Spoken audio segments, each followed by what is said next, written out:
Hello everyone, welcome back to my channel Tapu cooking studio. আজকের পর্বে আবারও হাজির হলাম আর একটা ডিফারেন্ট রেসিপির সঙ্গে। আমি আজকে আপনাদের তৈরি করে দেখাবো কিভাবে আমের লাচি তৈরি করতে হয়। আমি কিন্তু ব্লেন্ডার মেশিন ছাড়া আজকে আমের লাচি তৈরি করব।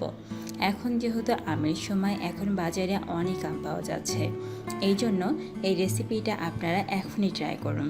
চলুন তাহলে দেখে নেওয়া যাক আমার আজকের আমের লাচির রেসিপিটা। আজকের রেসিপির জন্য আমি এখানে 4টা আমকে ধুয়ে পরিষ্কার করে নিয়েছি। আমি এখন এই আমটাকে ব্লেন্ডার মেশিন দিয়ে ব্লেন্ড করে নিচ্ছি।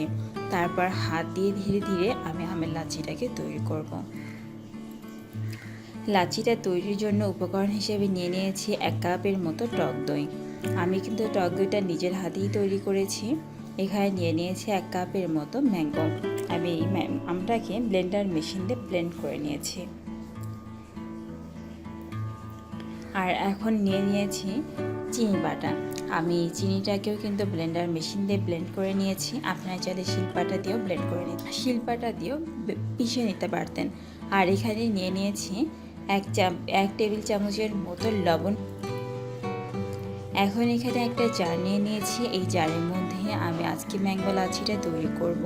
প্রথমে দিয়ে দিলাম 1 কাপ পরিমাণ আম এবং দইটা কিন্তু সমান পরিমাণে দিচ্ছি। আপনারা চাইলে কোনোটা কম বেশিও দিতে পারতেন। আমি একদম 1 কাপ আম এবং 1 কাপ টক দই এখানে মিক্স করছি। যেহেতু রেসিপিটা আমি একটু হাতে তৈরি করব, এই জন্য আমার টাইমটা একটু বেশি লাগবে। আপনারা যদি ব্লেন্ডারে ব্লেন্ড করেন তাহলে খুব অল্প সময়ে আপনারা রেসিপিটাকে তৈরি করতে পারবেন। আমি কিন্তু এখানে 1 কাপের মতো দই দিয়ে দিয়েছি। এখন দিয়ে দেব স্বাদ মতো চিনি। মিষ্টিটা আপনারা আপনাদের পছন্দ মতো অ্যাডজাস্ট করে নেবেন। আমি আমার পছন্দ মতো এখানে চিনি ইউজ করছি। আর সবার শেষে দিয়ে দেব লবণ। আমি প্রথমে দিয়ে দিলাম চিনি বাটা। আমি যেহেতু হাত দিয়ে রেসিপিটাকে তৈরি করব, এই জন্য আমি চিনি বাটা এবং লবণ বাটা দুটোকে ইউজ করছি।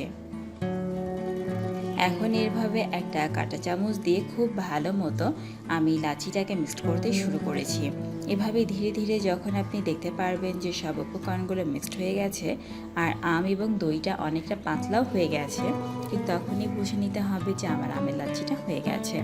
এই প্রসেসে মাত্র 5 মিনিট যদি আপনি এভাবেই আমটাকে মিক্সড করতে থাকেন তাহলে দেখবেন আপনার দই হয়ে গেছে।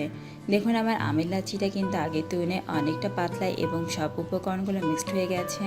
আমার লাচিটা কিন্তু একদমই রেডি। আমি এখন একটা সার্ভিং গ্লাস নিয়ে নিয়েছি। এই গ্লাসের মধ্যে আমের লাচিটাকে ঢেলে দিচ্ছি। দেখুন আমার আমের লাচিটা কিন্তু এখন একদমই তৈরি। আমি সেম প্রসেসে আর 1 গ্লাস আমের লাচি আগে থেকে তৈরি করে নিয়েছিলাম। এখন আমার লাচিটা আমি সার্ভ করব। আশা করছি আমার আজকের এই আমের লাচির রেসিপিটা আপনাদের ভালো লেগেছে। যদি এই লাচির রেসিপিটা আপনাদের ভালো লাগে তাহলে প্লিজ আমার চ্যানেলটাকে সাবস্ক্রাইব করে আমাকে কাজ করার উৎসাহ আরও বাড়িয়ে দেবেন। আজকের মতো এখানে বিদায় নিলাম। আগামীকাল দেখা হবে আবার অন্য কোনো রেসিপির সাথে। সবাই ভালো থাকুন, সুস্থ থাকুন।